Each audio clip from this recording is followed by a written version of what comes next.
BNP সরকারের যাত্রার মাত্র ১০২ দিনের মাথায় পদত্যাগ করেছেন পার্বত্য চট্টগ্রাম বিষয়ক মন্ত্রী দীপেন দেওয়ান। তবে তার আকস্মিক পদত্যাগকে ঘিরে ধোঁয়াশা সৃষ্টি হয়েছে। পদত্যাগের পেছনে স্বাস্থ্যগত জটিলতার কথা বললেও আঞ্চলিক রাজনৈতিক ও সাংগঠনিক রেষারেষির বিষয় উঠে এসেছে। এই পদত্যাগের ঘটনায় পার্বত্য চট্টগ্রাম বিষয়ক প্রতিমন্ত্রী মীর মোহাম্মদ হেলাল উদ্দিনের সঙ্গে দীপেন দেওয়ানের দ্বন্দ্ব বড় করে সামনে আসছে।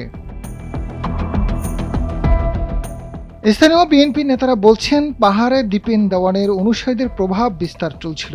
এলাকার অভ্যন্তরীণ বিরোধ চরম আকার ধারণ করে। সবশেষ রাঙামাটি পার্বত্য জেলা পরিষদের চেয়ারম্যান নিয়োগ নিয়ে পার্বত্য প্রতিমন্ত্রী মীর মোহাম্মদ হেলাল উদ্দিনের সঙ্গে বিরোধ সৃষ্টি হয়েছে।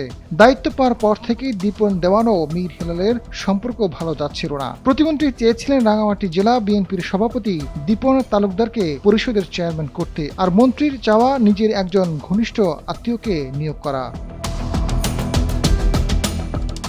দীপেন দেওয়ানের পদত্যাগের বিষয়ে রাঙামাটি জেলা বিএনপির সভাপতি দীপন তালুকদার দীপু জানান, পার্বত্য মন্ত্রী কেন পদত্যাগ করেছেন সেটি তিনি পদত্যাগপত্রে উল্লেখ করেছেন। তার পদত্যাগের বিষয়ে তারা বিস্তারিত জানেন না। তবে দলের মধ্যে কোনো কোন্দল নেই। সবসময় তাদের সাবেক সভাপতি দীপেন দেওয়ানকে সম্মান করেছেন।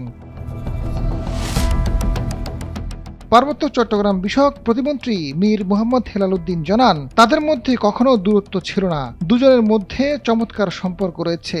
দীপেন দেওয়ানের পদত্যাগের বিষয়টি জানতে পেরে তিনি ফোন করেছিলেন, কিন্তু ওনাকে পাওয়া যায়নি। কেন পদত্যাগ করেছেন বুঝতে পারছেন না তিনি।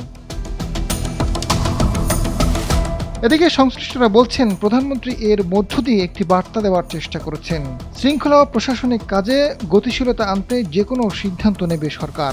দেশের স্বার্থে কোনো কার্পণ্য করবেন না প্রধানমন্ত্রী। এমনও আভাস পাওয়া যাচ্ছে যে আসন্ন বাজেটের আগে পরে আরও কয়েকজন মন্ত্রী প্রতিমন্ত্রী বাদ যেতে পারেন। নতুন করে কেউ কেউ যুক্ত হতে পারেন। কারোর দায়িত্ব পুনর্বন্টনও করা হতে পারে। ডেস্ক রিপোর্ট, সময়ের আলো।